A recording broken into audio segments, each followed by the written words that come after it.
Assalamualaikum warahmatullahi wabarakatuh. Selamat pagi anak-anak, apa kabarnya hari ini?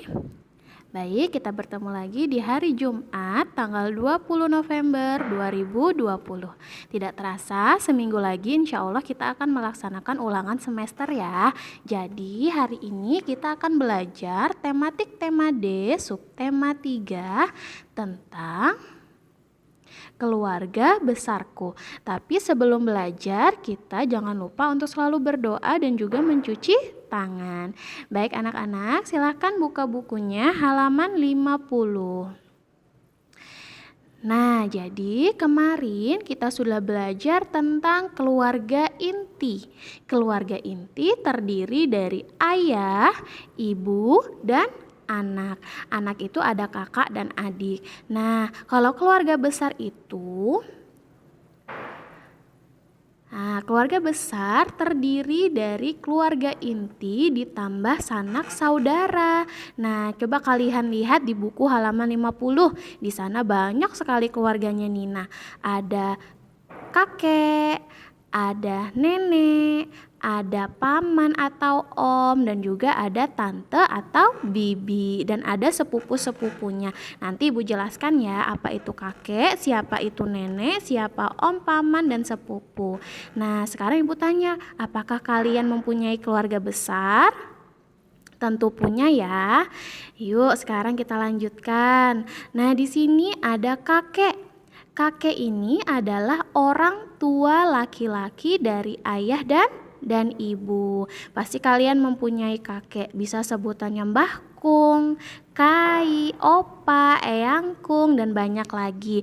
Nah, di sini kita belajar kakek. Kakek adalah orang tua laki-laki dari ayah dan ibu. Selanjutnya di sini ada nenek. Nenek adalah orang tua perempuan dari ayah dan ibu. Nah, biasanya kalian sebut dengan Yang Ti, Mbah Ti. Ya, banyak lagi sebutan kalian kepada nenek kalian. Nah, jadi sudah mengerti ya sayang antara kakek dan nenek. Kakek adalah orang tua laki-laki, dari ayah dan ibu. Sedangkan nenek adalah orang tua perempuan dari ayah dan ibu. Selanjutnya lagi, kakek dan nenek memiliki anak. Nah, sama seperti kalian misalnya. Nah, di sini kakek dan nenek mempunyai anak yang bersaudara dengan ayah dan ibu kalian. Lah, jika laki-laki disebut paman atau om. Nah, jadi paman atau om adalah saudara laki-laki dari ayah dan ibu. Kalian punya paman atau om tidak? Baik, selanjutnya kita lanjutkan. Di sini ada tante atau bibi. Tante atau bibi adalah saudara perempuan dari ayah dan ibu.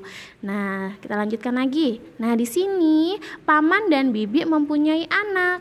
Anak mereka kalian sebut sepupu. Nah, ada adik sepupu, ada kakak sepupu. Jadi, sepupu adalah anak dari paman dan tante. Nah, di sini ada contoh silsilah keluarga besar. Nah, di sini ada kakek dan nenek, ada ayah dan ibu, ada om dan tante yang memiliki istri dan suami dan menghasilkan anak. Nah, anak-anak ini disebut sepupu. Kalian pasti punya banyak sepupu nih kalau liburan bermain bersama sepupu. Nah, baik. Nah, tadi kita sudah belajar tentang keluarga besar. Keluarga besar terdiri dari kakek, nenek, ayah, ibu, paman, bibi, dan juga sepupu. Dan nanti jika kalian sudah menikah, nanti kalian punya anak lagi. Nanti sepupu kalian mempunyai anak dan itu disebut dengan keponakan. Baik, itu nanti kita pelajarin di kelas atas. Nah, hari ini juga kita akan belajar tentang mengukur panjang dengan anggota tubuh. Nah, jadi anak-anak ibu yang soleh dan soleha, kita langsung loncat di halaman 61 ya. Nah, di sana ada Nina, Rina, dan Deli yang bermain lompat jauh. Anak yang melompat paling jauh menjadi pemenang. Mereka menghitung jarak jauhnya lompatan dengan langkah kaki. Nah, jadi kita bisa mengukur panjang ini dengan anggota tubuh kita sayang. Nah, jadi kita mempunyai jengkal tangan. Nah, kita bisa mengukur benda dengan jengkal tangan kita. Yang kedua, kita bisa mengukur benda dengan depa. Depa itu kita melentangkan tangan kita dan kita mengukur, biasanya ini kita mengukur bangunan rumah menggunakan depa. Nah, selanjutnya ada telapak kaki. Nah, ini biasanya kita mengukur antara jarak misalnya kantor ke kelas. Nah, itu bisa menggunakan telapak kaki. Ada berapa langkah kaki yang kita gunakan. Nah, di sini juga ada hasta. Hasta itu menggunakan dari ujung jari sampai ke ujung siku, itu dinamakan hasta. Dan selanjutnya ada langkah kaki. Tadi telapak kaki ya sayang, dan ada langkah kaki. Mohon maaf tadi Ibu salah.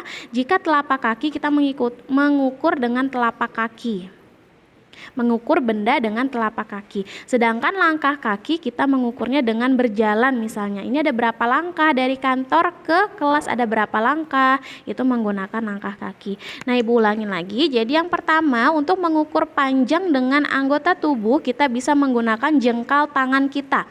Biasanya kita mengukur buku, oh buku ini panjangnya 2 jengkal Bu. Pintu ini ada 10 jengkal Bu, jendela ada 15 jengkal. Nah, itu yang dinamakan dengan mengukur panjang dengan jengkal kita menggunakan jari-jari kita. Selanjutnya ada depa. Depa ini menggunakan tangan yang kita rentangkan. Nah, misalnya kita mau mengukur bangunan rumah. Oh, rumah ini ada 5 depa Bu. Misalnya nih kelasnya ada 3 depa. Nah, ini kita mengukur dengan anggota badan. Selanjutnya ada telapak kaki. Misalnya kalian ingin mengukur misalnya karpet, hambal. Nah, kalian ukur dengan telapak kaki. Oh, ini hambalnya ada 10 telapak kaki Bu. Nah, gitu ya sayangnya. Nah, kalau hasta ini biasa kita gunakan untuk mengukur kain atau pita atau tali. Misalnya kalian bermain tali, kalian ukur nih panjang talinya, ada berapa hasta ya? Oh, ternyata ada 2 hasta. Nah, itu yang dinamakan dengan hasta menggunakan ujung jari sampai ujung siku. Selanjutnya ada langkah kaki, seperti yang Ibu beritahu tadi. Langkah kaki misalnya kalian mengukur jarak antara kantor ke kelas. Ada berapa langkah kaki? Ada 10 langkah kaki. Berarti dari kantor ke kelas ada 10 kaki. Baik anak-anak Ibu, hari ini Ibu hanya memperkenalkan anggota keluarga besar dan juga cara mengukur panjang menggunakan anggota badan. Tugas kalian hari ini adalah menuliskan nama-nama anggota keluarga besar kalian. Misalnya kakek kalian namanya siapa, neneknya siapa, paman tantenya siapa, ayah dan ibunya siapa, dan juga sepupu kalian maksimal 3 orang saja.